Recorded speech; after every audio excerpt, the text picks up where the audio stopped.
The bucket was too heavy. Rosalind Gray knew this, but she lifted it anyway. Her arms shook. Water sloshed over the rim and soaked her worn dress. She had already scrubbed 3 floors today. Her knees were raw. Her hands were cracked and bleeding in places. But she could not stop. If she stopped, Lady Thornfield would find another reason to withhold her meals. "Clumsy fool!" The shrill voice cut through the hallway. Lady Thornfield appeared at the top of the stairs. Her silk gown rustled with each heavy step. "You've left streaks on the marble. Do it again." Rosalind's throat tightened. "Yes, my lady." The words came out barely above a whisper. "Speak up! Are you simple-minded as well as useless?" "Yes, my lady," Rosalind said louder this time. She kept her eyes down. She had learned that looking directly at Lady Thornfield only made things worse. The woman descended the stairs with deliberate slowness. Each footfall echoed in the grand entrance hall. She stopped directly in front of Rosalind, so close that Rosalind could smell her heavy perfume. It made her stomach turn. "My late husband was a fool to take you in," Lady Thornfield said. Her voice dripped with venom. "A ragged orphan with no name and no future. You should be grateful for the roof over your head, for the scraps from my table." Rosalind said nothing. There was nothing to say. She had heard these words 1,000 times before. Lord Thornfield had found her wandering near his estate 18 years ago. She had been only 3 years old, dirty and confused and crying. He had brought her home. His wife had hated her from the first moment. Lord Thornfield had been kind when his wife was not watching. He let Rosalind learn to read from his old books. He made sure she had warm clothes in winter. But he died 5 years ago. Since then, Lady Thornfield had made Rosalind's life a living nightmare. "The Duke of Pemberton arrives tomorrow," Lady Thornfield continued. "My daughter will be presented to him at the ball. Everything must be perfect. If you embarrass me in front of His Grace, you will sleep in the stables for a week. Do you understand?" "Yes, my lady." Lady Thornfield swept away. Her perfume lingered in the air. Rosalind waited until she heard the drawing-room door close. Only then did she let out the breath she had been holding. Her hands trembled as she wrung out her cleaning rag. Cold water ran between her fingers. She knelt on the marble floor again. Pain shot through her knees. She ignored it. She had learned to ignore many things. Pain was just one of them. The work never ended. From before sunrise until late into the night, Rosalind cleaned and scrubbed and served. She mended Lady Thornfield's daughter's gowns. She polished silver until her reflection stared back at her from every surface. She carried coal and emptied chamber pots and did all the work that even the other servants considered beneath them. "Poor child," Mrs. Hensley, the housekeeper, had said once. "This is no life for a young woman." But what choice did Rosalind have? She had no family, no money, no prospects. Lady Thornfield reminded her of this daily. She was nothing. She owned nothing. Not even her own life truly belonged to her. Late that evening, Rosalind sat in the small closet that served as her room. It was barely large enough for the narrow cot she slept on. No window, no fireplace. In winter, she nearly froze. In summer, she could barely breathe from the heat. But it was hers. The only space in the entire manor where she could be alone. She unwrapped the cloth bundle she kept hidden under her cot. Inside was her only treasure, a small silver locket. Lord Thornfield had found it clutched in her hand the night he discovered her. Inside was a tiny portrait of a woman with kind eyes and dark hair. Rosalind did not know who she was. Perhaps her mother, perhaps someone else. But the woman's face was the only connection she had to her past. "Who was I?" Rosalind whispered to the portrait. "Where did I come from? The woman in the portrait just smiled. She never answered. She never would. Rosalind closed the locket and hid it away again. Tomorrow would be another hard day. The Duke was coming. Lady Thornfield would be even more demanding than usual, and Rosalind would endure it all, just as she always did, because she had no other choice. Across the country, in a grand estate 3 times the size of Thornfield Manor, Gabriel Blackwood, Duke of Pemberton, stood at the window of his study. Rain streaked down the glass. The gardens below were grey and dreary. Everything felt grey and dreary lately. He was 28 years old. He had inherited his title at 21 when his father died suddenly. Since then, he had managed vast estates, sat in Parliament, and fulfilled every duty expected of a duke. But he felt nothing. No joy, no satisfaction. Just a constant, gnawing emptiness. "Your Grace," his secretary, Mr. Hartwell, entered with a stack of papers. "The correspondence from Lady Thornfield. She insists you attend her ball tomorrow evening. Her daughter, Miss Thornfield, is eager to make your acquaintance." Gabriel did not turn from the window. Another ambitious mother with a daughter to marry off. "Indeed, Your Grace." "Tell me, Hartwell, how many such invitations have I received this year?" 147, Your Grace." Gabriel finally turned. A bitter smile touched his lips. "And how many have I attended?" 3, Your Grace." "Too many." Gabriel moved to his desk. It was covered with documents requiring his attention. Land disputes, financial reports, requests for patronage. The weight of his responsibilities pressed down on him constantly. "But I suppose I must go to this one. The Thornfields are neighbors. It would be rude to refuse." "Very wise, Your Grace." "Wise." Gabriel almost laughed. There was nothing wise about his life. He was wealthy beyond measure. He had power and influence. But he woke each morning in an empty house. He went to bed each night in an empty bed. His mother had died when he was young. His father had been cold and distant. Gabriel had grown up learning that emotions were weaknesses, that duty was everything, that love was a luxury dukes could not afford. But lately, in the quiet moments, he wondered if there was more to life than duty. If somewhere in the world there was warmth, companionship, someone who saw him as more than just a title. "Shall I lay out your evening attire for tomorrow?" Hartwell asked. "Yes. Thank you, Hartwell." The secretary left. Gabriel returned to the window. The rain was falling harder now. He pressed his palm against the cold glass. Somewhere out there, he thought, there must be something more than this endless gray. But he did not truly believe it. The day of the ball arrived with chaos. Lady Thornfield barked orders at everyone. The servants rushed about in a panic. Rosalind had not slept. She had been awake all night preparing food and decorating the ballroom, and pressing Miss Thornfield's gown 5 times because the young woman kept changing her mind. "Where is that useless girl?" Lady Thornfield's voice rang through the house. "Rosalind, come here this instant." Rosalind hurried to the drawing room. Her legs ached. Her eyes burned with exhaustion. But she forced herself to stand straight, to appear attentive. "His Grace's carriage has been spotted on the road," Lady Thornfield said. Her face was flushed with excitement and stress. "Everything must be perfect. You will stay in the kitchen tonight, out of sight. I cannot have you embarrassing me with your ragged appearance. Do you understand?" "Yes, my lady. And if I hear that you have been anywhere near the ballroom, you will be dismissed without reference. You will starve in the streets for all I care." Rosalind nodded. The threat was familiar.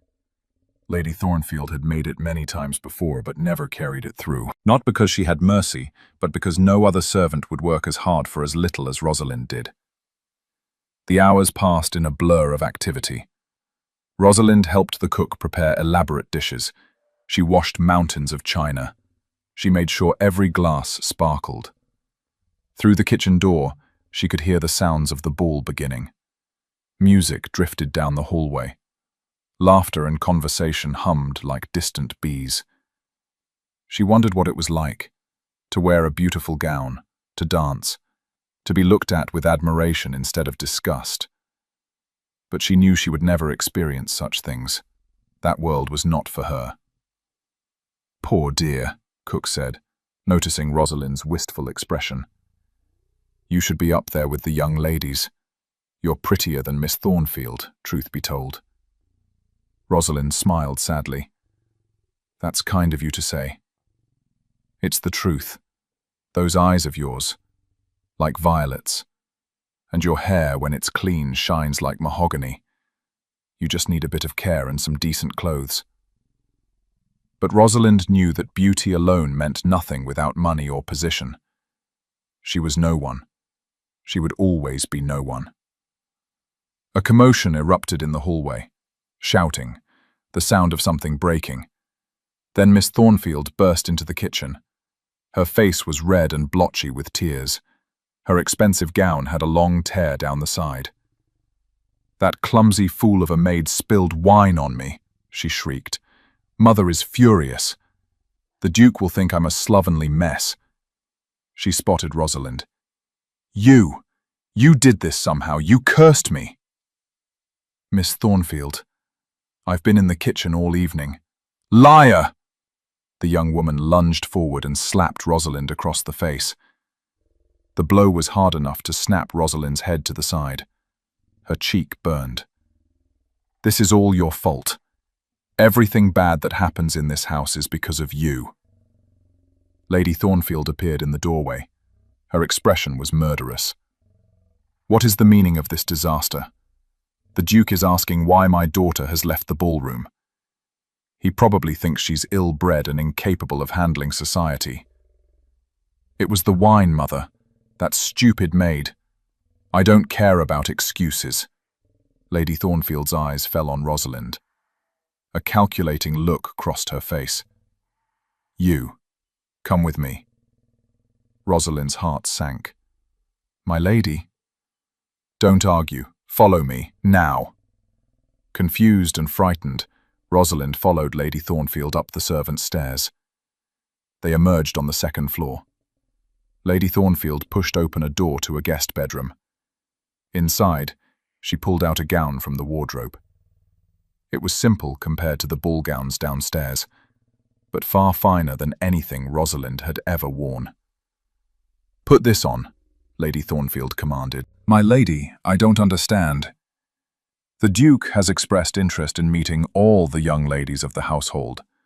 I cannot have my daughter appear in a stained gown, so you will go down there in her place. You will tell His Grace that you are my ward. You will be on your best behavior, and when this evening is over, you will return to your place in the servants' quarters. Is that clear?" Rosalind stared at the gown, then at Lady Thornfield. "You want me to pretend to be a lady? I want you to not embarrass me further. This is your fault somehow, I'm sure of it, so you will fix it. Put on the gown. Now." With shaking hands, Rosalind changed into the gown. It fit surprisingly well. Lady Thornfield thrust her toward a mirror. Rosalind barely recognized herself. The gown was pale blue. It brought out the color of her eyes. Her hair was a mess, but Cook quickly helped pin it up in a simple style. "Remember," Lady Thornfield hissed, "you are nothing. You will speak only when spoken to. You will not embarrass me. If the Duke shows any interest, you will discourage it immediately. Do you understand?" Rosalind nodded. She felt like she was walking to her own execution. Lady Thornfield led her down to the ballroom. The music and laughter grew louder. Then they were at the entrance. Rosalind's breath caught in her throat. The room was magnificent. Candles blazed in crystal chandeliers. Ladies in jewel-toned gowns swirled across the dance floor. Gentlemen in dark evening wear stood in clusters, talking and laughing, and then she saw him. The Duke of Pemberton stood near the far wall. He was taller than the men around him. His dark hair was slightly too long, brushing the collar of his coat. His face was stern, almost harsh. But his eyes, when they swept across the room, held a deep sadness. Those eyes landed on Rosalind. For a moment, everything stopped. The music faded, the crowd disappeared. There was only the Duke, staring at her with an intensity that made her knees weak. Lady Thornfield pushed her forward slightly. "Your Grace, may I present my ward, Miss Rosalind Grey?" Rosalind curtsied deeply. Her face burned with shame and embarrassment. She kept her eyes down, as she had been taught. "Miss Grey." His voice was deep and rich. "Please, look at me." Slowly, Rosalind raised her eyes. The Duke was watching her with a strange expression. Not the disgust she expected, not the indifference of nobility toward servants. Something else. Something she could not identify. "Will you do me the honor of a dance?" he asked. Rosalind's heart hammered. "Your Grace, I don't know how to dance."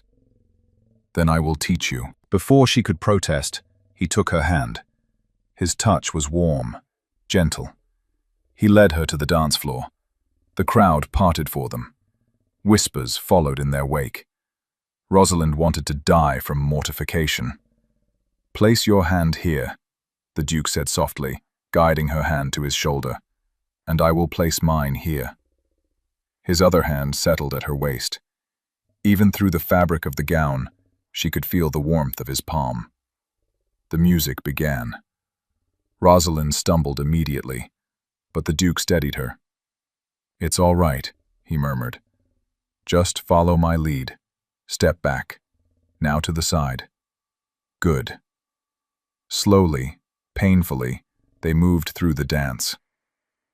Rosalind was certain she looked like a fool, but the Duke did not seem to mind. He kept his eyes on her face. His expression was patient, almost kind. "You have beautiful eyes," he said suddenly. Rosalind nearly tripped again. "Your Grace?" "Your eyes. They remind me of violets in spring." He said it matter-of-factly, as if commenting on the weather. Thank you, Your Grace." "You're frightened of me." It was not a question. Rosalind did not know how to respond. Of course she was frightened. He was a duke. She was a maid in borrowed clothes. "I don't bite, Miss Grey," he continued. There was almost a hint of amusement in his voice, though I admit my reputation might suggest otherwise. "I have heard nothing of your Grace's reputation," Rosalind said honestly. "How refreshing. Most young ladies I meet have heard volumes about my reputation, my holdings, and my income, usually in that order." Despite herself, Rosalind felt her lips twitch. Was the Duke making a joke? The dance ended. The Duke escorted her off the floor. Lady Thornfield swooped in immediately, her face a mask of false pleasantry. "Your Grace, I hope my ward did not bore you terribly. She's only just arrived from the country and is quite unused to society." "On the contrary," the Duke said. His eyes were still on Rosalind. "I found Miss Grey to be utterly captivating." Lady Thornfield's smile became strained. "How kind of you to say. Now, I'm sure Miss Grey must be exhausted." "I should like to call on her tomorrow," the Duke interrupted, "if that would be acceptable." The ballroom went silent. Every eye turned to them. Lady Thornfield's face went through several rapid changes of expression. Shock, anger, then calculation. Rosalind understood that calculation. If the Duke was truly interested, Lady Thornfield would find a way to benefit from it. "Of course, Your Grace," Lady Thornfield said smoothly. "We would be honored." The Duke bowed to Rosalind. "Until tomorrow, Miss Grey." Then he was gone. Swept away by other guests seeking his attention, Rosalind stood frozen. What had just happened? Lady Thornfield grabbed her arm. Her nails dug into Rosalind's skin. "Come with me. Now."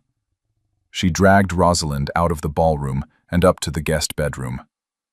The moment the door closed, Lady Thornfield's false smile vanished.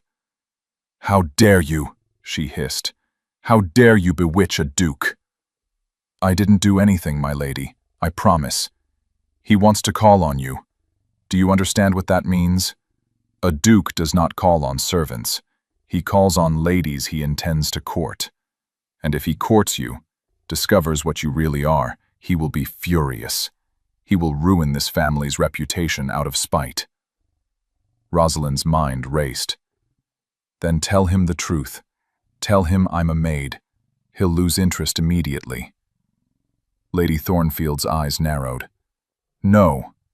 If I tell him now, he'll think I deliberately tried to deceive him. That could be even worse." She paced the room. "You will meet with him tomorrow. You will be polite but cold. You will discourage his interest in every way possible. And once he loses interest and leaves, you will return to your duties. Am I clear?" "Yes, my lady." "And if you breathe one word of the truth to him, I will destroy you. I will make sure you never work again. I will see you thrown in debtor's prison if I have to fabricate debts myself.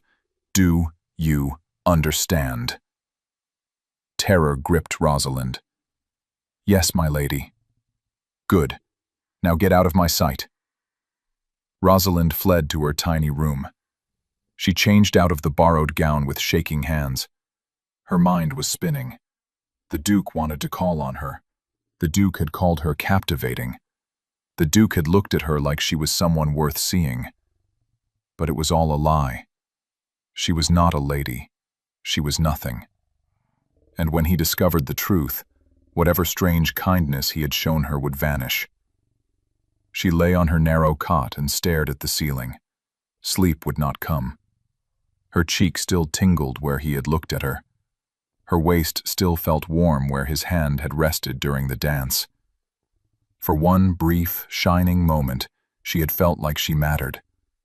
But moments like that never lasted for girls like her. The Duke arrived exactly when he said he would, 3 in the afternoon. His carriage was magnificent. Black lacquer with gold trim, 4 matched horses, a liveried footman who opened the door with perfect precision. Rosalind watched from behind the drawing-room curtain. Lady Thornfield had dressed her in another borrowed gown. This one was pale green, simple but elegant.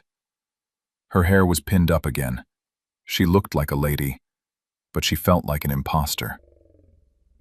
"Remember what I told you," Lady Thornfield whispered viciously. "Be cold, be boring, make him lose interest quickly."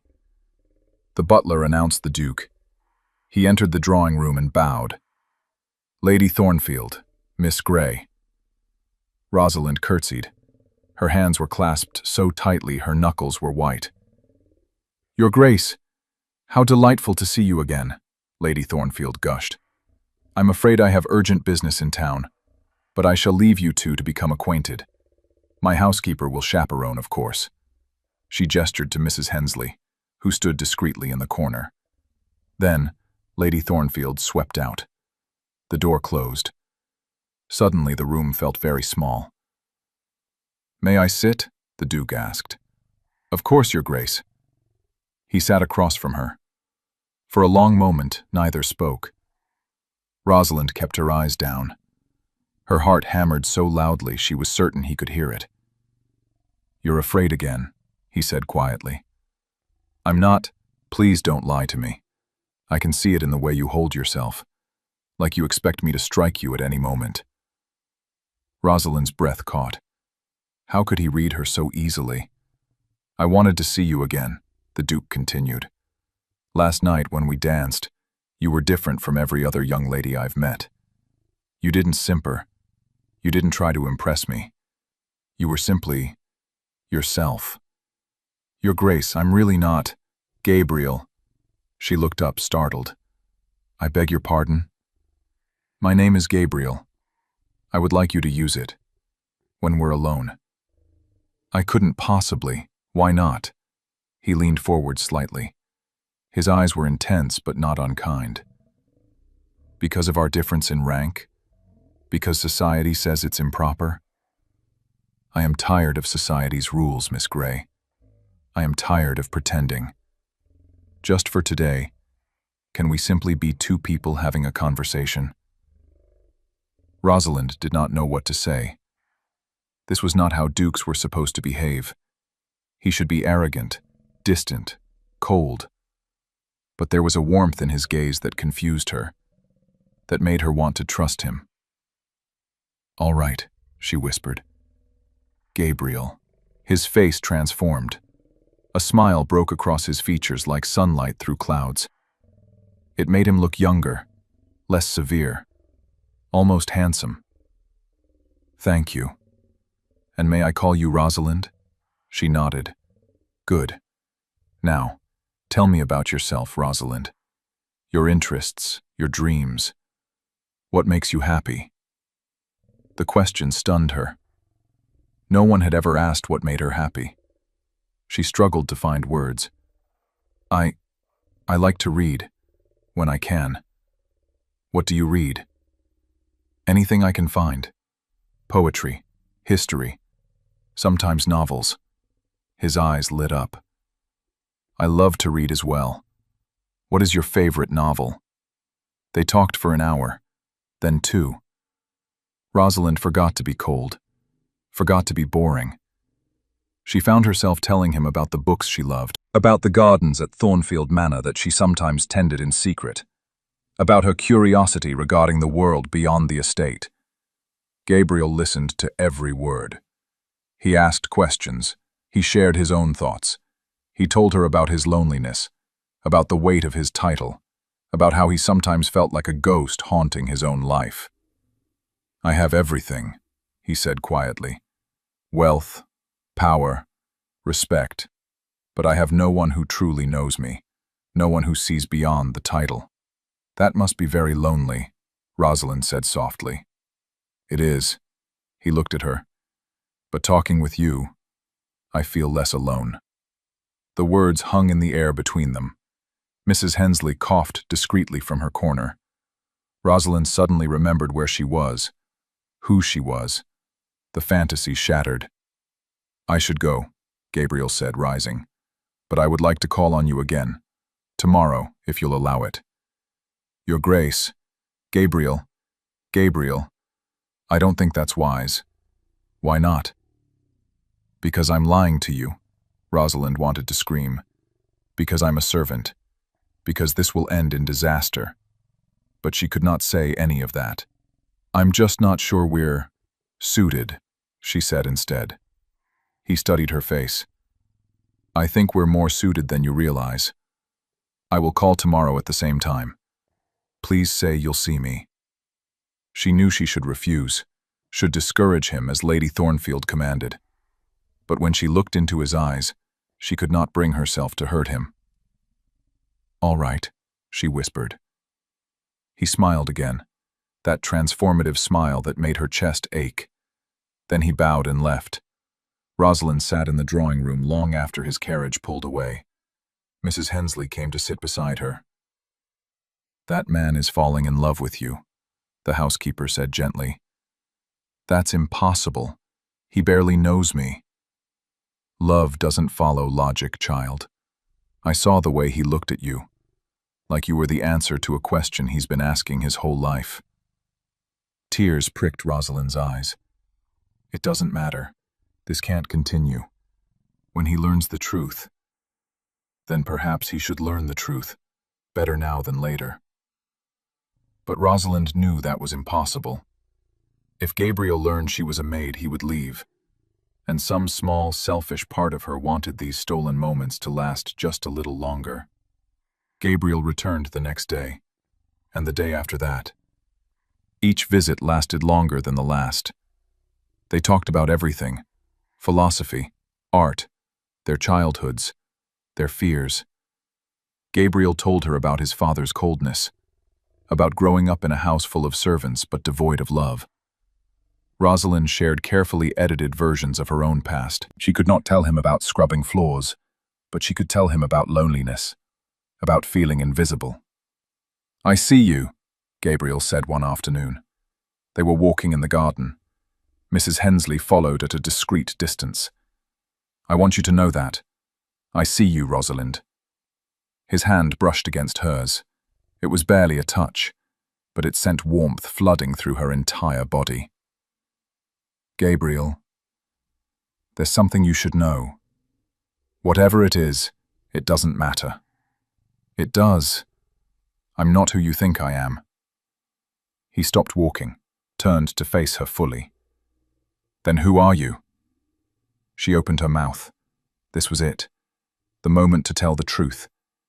But the words would not come.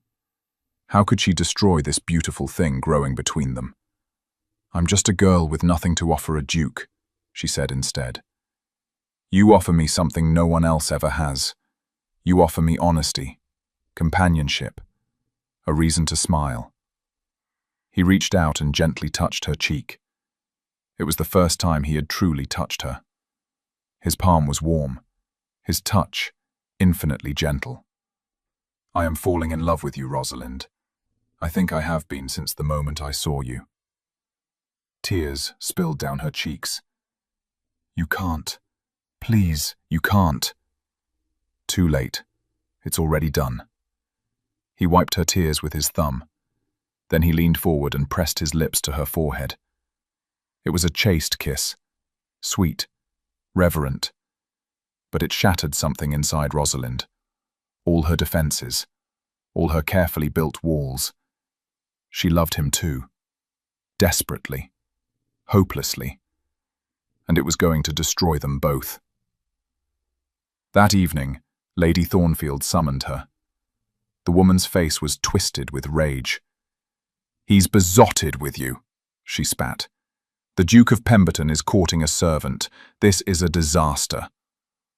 "I tried to discourage him, my lady. I truly did. Not hard enough. Now he's talking about asking for your hand. Do you understand what that means?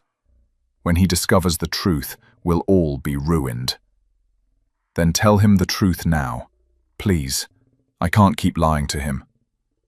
Lady Thornfield grabbed her arm. "You will keep lying for as long as I tell you to. I'm working on a solution. But until then, you will continue this charade. Am I clear?" Rosalind had no choice. She nodded. The visits continued. Gabriel brought her gifts. Books, flowers, a beautiful shawl in soft blue wool. Rosalind tried to refuse them all, but he insisted. He told her about his plans. He wanted to introduce her to society, to court her properly, to make her his duchess. "I know it's fast," he said. "I know people will talk, but I don't care. I've spent my entire life doing what was expected, following the rules, being the perfect duke. And I've been miserable. You make me happy, Rosalind. Don't I deserve that? Don't you?" "Yes," she whispered. "Everyone deserves happiness."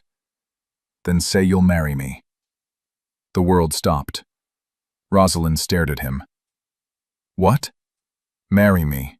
Be my wife, my duchess, my partner in all things. Say yes." She should say no, should confess everything. But looking into his hopeful eyes, she could not bear to break his heart. "Gabriel, I need time." "Of course. I'm sorry. I'm rushing you." He took her hands. "But know this. I love you, truly, deeply. Whatever you think stands between us, we can overcome it together. I promise you that." If only that were true. The morning started like any other. Rosalind woke before dawn. She dressed in her maid's clothes, hidden away before anyone could see. She went down to the kitchen to help with breakfast.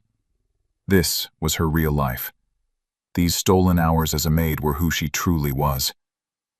But then Lady Thornfield's maid came running down the stairs. Her face was white with panic. "There are men here, royal guards. They're asking for Rosalind Grey." Rosalind's blood turned to ice. "What?" "They have a woman with them. She says she knows who you really are." The kitchen erupted into chaos. Rosalind ran upstairs. In the entrance hall stood 4 men in royal livery, and between them stood an elderly woman Rosalind had never seen before.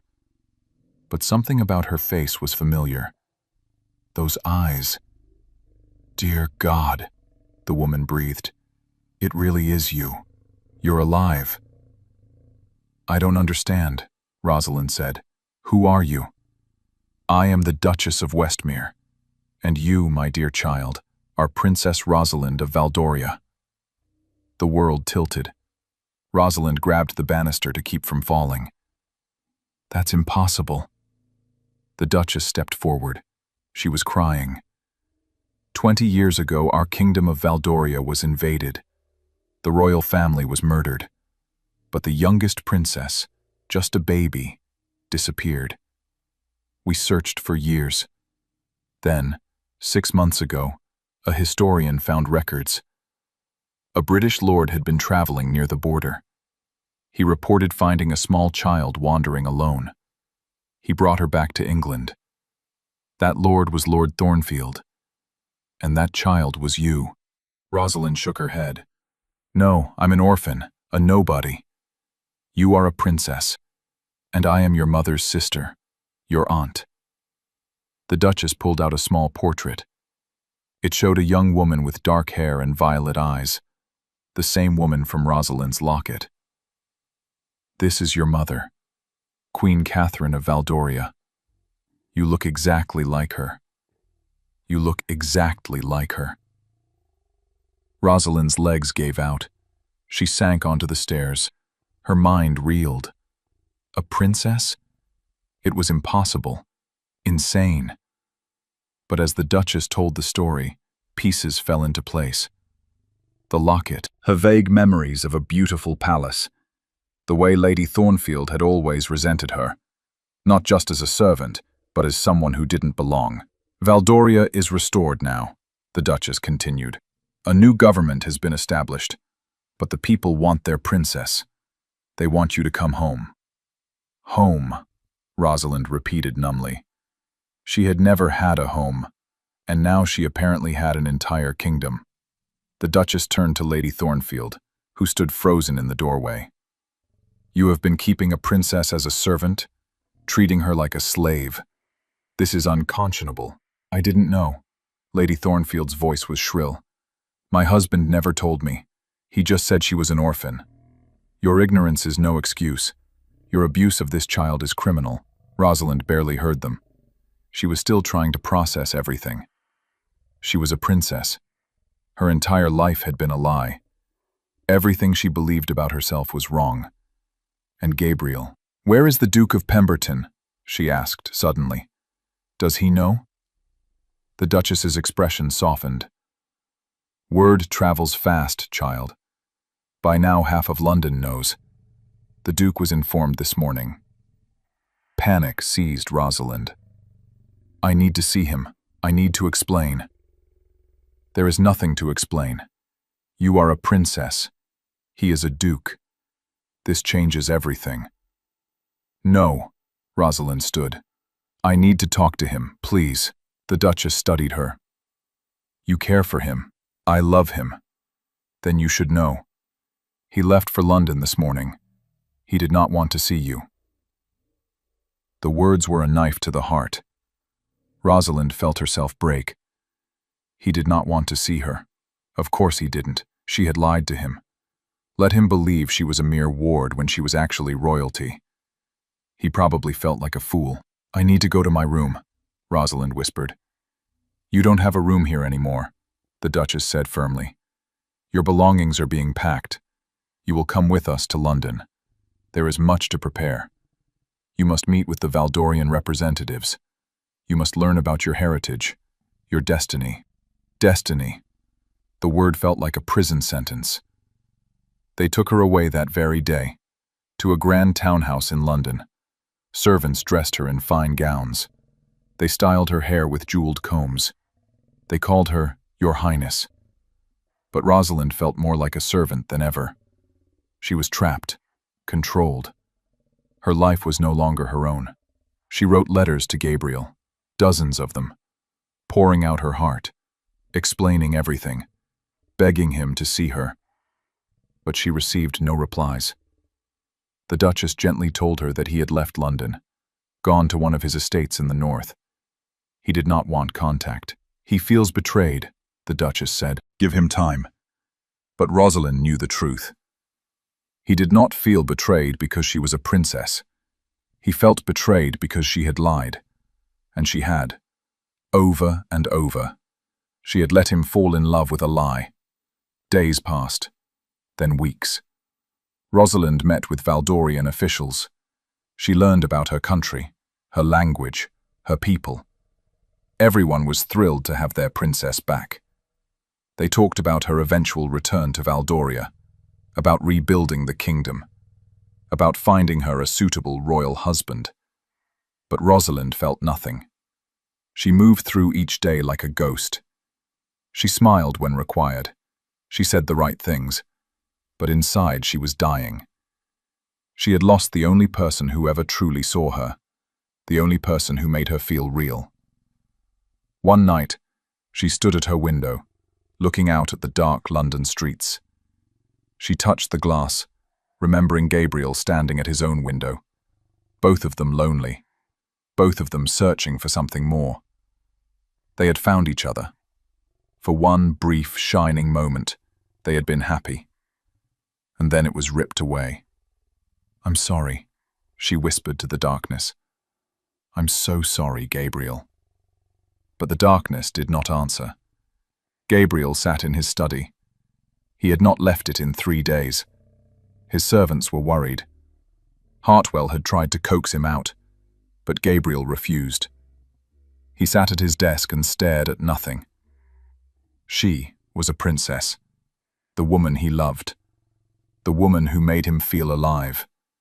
She was royalty. He should be relieved. She was not a mere ward. She was actually above him in rank. Their marriage would be appropriate, celebrated even. But she had lied. For weeks she let him believe she was no one, let him pour out his heart, let him make a fool of himself. Why? Was she laughing at him the whole time? Was it all a game? No. His heart rejected that idea. The woman he knew was kind, genuine. She had been as lost as he was. He had seen it in her eyes. But then why had she lied? A knock on the door. Hartwell entered without waiting for permission. "Your Grace, you have a visitor. Tell them I'm not receiving. It's the Duchess of Westmere. She insists it's urgent. About Princess Rosalind." Gabriel's heart lurched. "Send her in." The Duchess swept into his study. She was an imposing woman, regal bearing, sharp eyes. She studied him for a long moment. "You look terrible," she said bluntly. "Thank you for noticing. You're in love with my niece." It was not a question. Gabriel saw no point in denying it. "Yes." "Then why are you hiding here like a wounded animal instead of fighting for her?" "She lied to me." "She didn't know she was a princess, you fool. She thought she was a servant, an orphan. Lady Thornfield kept her in a closet and worked her like a slave. Did you know that?" Gabriel's blood ran cold. "What?" The Duchess told him everything, about Rosalind's real life, the abuse, the humiliation, the way she had been treated as less than human. Gabriel listened with growing horror. "When you started courting her, Lady Thornfield forced her to continue the deception," the Duchess continued. "Rosalind wanted to tell you the truth, but she was terrified. She thought if you knew she was a servant, you would be disgusted. And if she refused to lie, Lady Thornfield threatened to destroy her." Gabriel put his head in his hands. "Dear God. She's miserable in London. She writes you letters every day, cries herself to sleep. The girl loves you desperately, Duke, and you're sulking here because your pride was wounded." "It's not about pride, isn't it? You feel like a fool because you fell in love with a servant. But she wasn't a servant. She's a princess, so your precious dignity is intact. Now what are you going to do about it?" Gabriel looked up. What can I do? She's royalty. She has responsibilities. A kingdom. Valdoria is a small country. They need a princess to be a symbol. But they don't need her to live there permanently, especially if she marries well. The Duchess raised an eyebrow. A duke with wealth and influence, for example. Someone who could help Valdoria recover and thrive. Hope stirred in Gabriel's chest. Are you saying? I'm saying stop being an idiot. My niece loves you. You love her. Everything else is just details. Gabriel stood. Where is she? At my townhouse. But she's due to leave for Valdoria in 2 days. So if you're going to do something dramatic and romantic, I suggest you do it quickly. Gabriel was already moving toward the door. Hardwell, prepare my carriage, now. The Duchess smiled. That's more like it. The ballroom was full of Valdorian nobles. They had come to celebrate their princess before she returned to her homeland. Rosalind stood at the edge of the room, wearing a gown fit for royalty. It was beautiful. Heavy silk and deep violet, jewels at her throat. But she felt like she was suffocating. Your Highness looks radiant, one of the officials said, bowing. She smiled automatically. Thank you. But she felt nothing. Not radiant, not regal, just empty. The music swirled around her. Couples danced. People laughed and talked. It should have been magical. But all Rosalind could think about was another ball, another dance. Gabriel's hand at her waist, steady and warm. Your Highness, the Duchess appeared at her side. There is someone here to see you. I'm not in the mood for more officials. It's not an official. Something in her aunt's voice made Rosalind look up. The Duchess was smiling. A real smile, almost mischievous. Then the crowd parted, and Gabriel walked through. He was dressed in formal evening wear. His dark hair was slightly disheveled, as if he had been running. His eyes scanned the room until they found her. The world stopped. Gabriel crossed the ballroom. His strides were long and purposeful. The crowd watched in stunned silence. When he reached Rosalind, he dropped to one knee. Your Grace, what are you doing? She whispered. Something I should have done weeks ago. His voice rang out clear and strong. Princess Rosalind of Valdoria, I love you. I have loved you from the moment we met. I don't care if you were a servant or a princess or anything in between. I love the woman who talked with me about books, who walked with me in gardens, who made me feel less alone. Tears streamed down Rosalind's face. Gabriel, I'm so sorry. I wanted to tell you. I know. The Duchess explained everything, and I'm the one who should apologize. I should have trusted you, should have fought for you. Instead, I ran away like a coward. You're not a coward. Then let me prove it.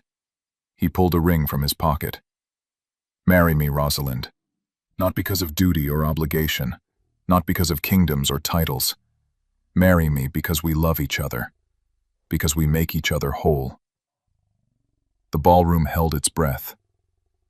Rosalind looked at the man kneeling before her, the man who saw her, who loved her, not for what she was, but for who she was. Yes, she breathed. Yes, Gabriel, I'll marry you.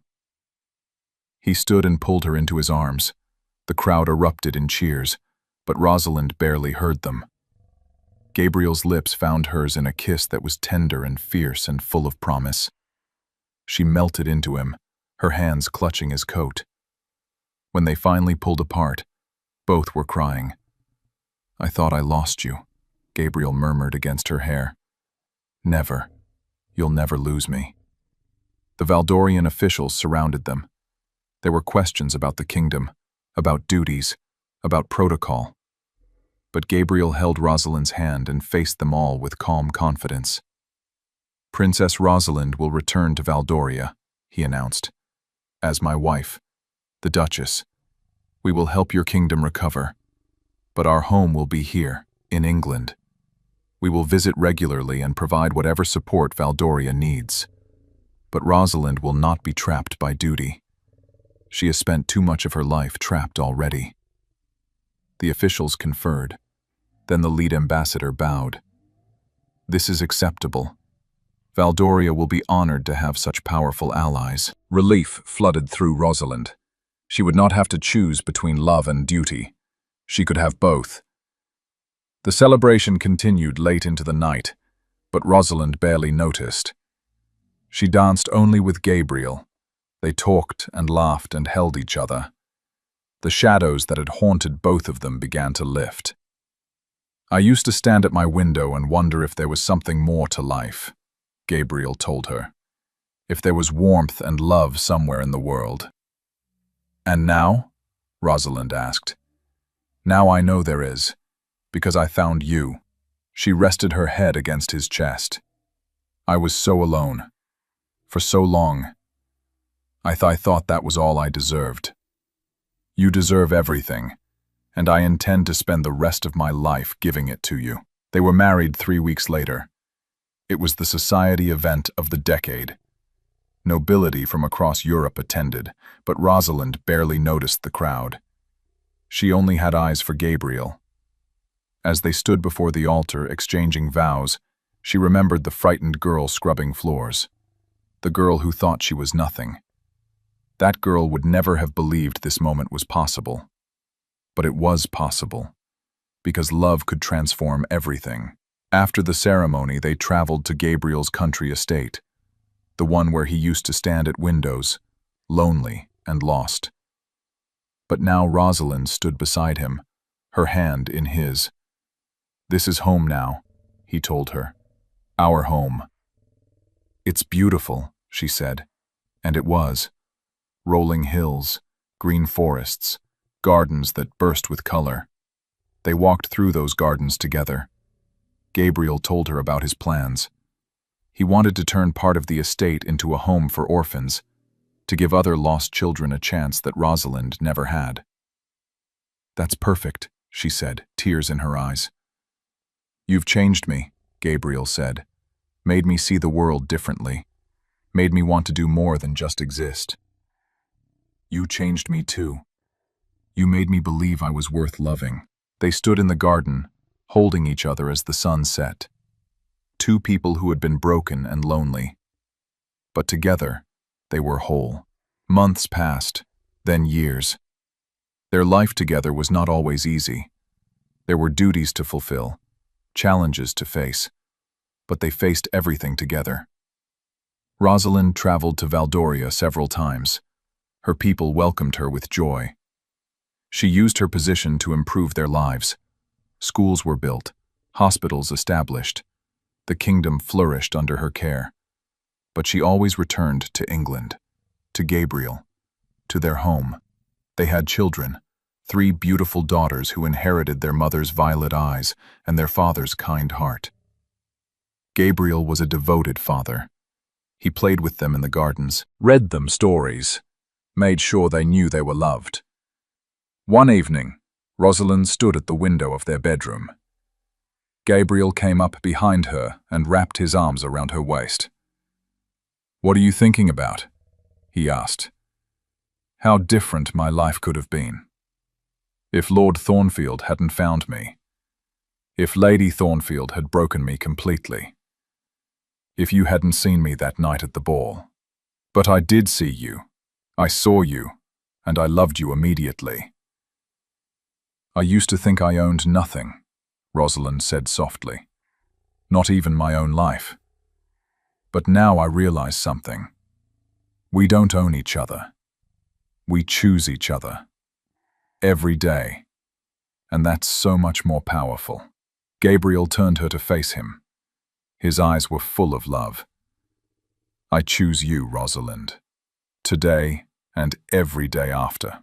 And I choose you." They kissed as the stars began to appear in the sky. Two people who had found each other against all odds, who had transformed each other's lives through love. Rosalind thought about the young girl she had been, scrubbing floors, believing she was worthless. If she could go back and tell that girl anything, it would be this: you are not nothing. You are not worthless. You are loved. And one day, you will find someone who sees exactly who you are. Someone who chooses you. Not because of what you can give them, but simply because you exist. That knowledge would have changed everything. But perhaps she needed the darkness to fully appreciate the light. Perhaps she needed to be lost so she could truly understand what it meant to be found.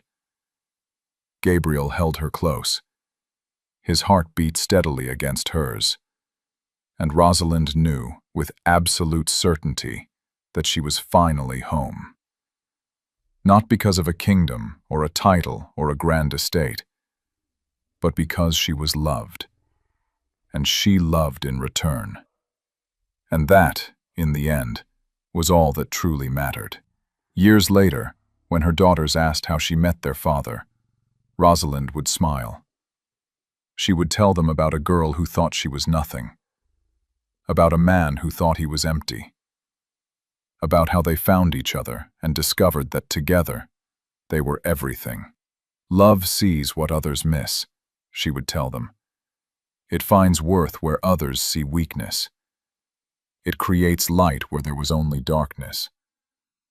Never forget that. Never let anyone make you believe you are less than you are. And her daughters, who had never known cruelty or neglect, would nod seriously. They would hug their mother, and they would carry that lesson with them all their lives. The girl who once owned nothing had become a woman who possessed everything that mattered. Not through wealth or title, but through love, through courage, through the simple act of believing she was worth fighting for. And in believing, she had transformed not just her own life, but the lives of everyone around her. That was the true magic of love. It made all things possible, even happy endings for girls who scrubbed floors and men who stood at lonely windows. Even for them.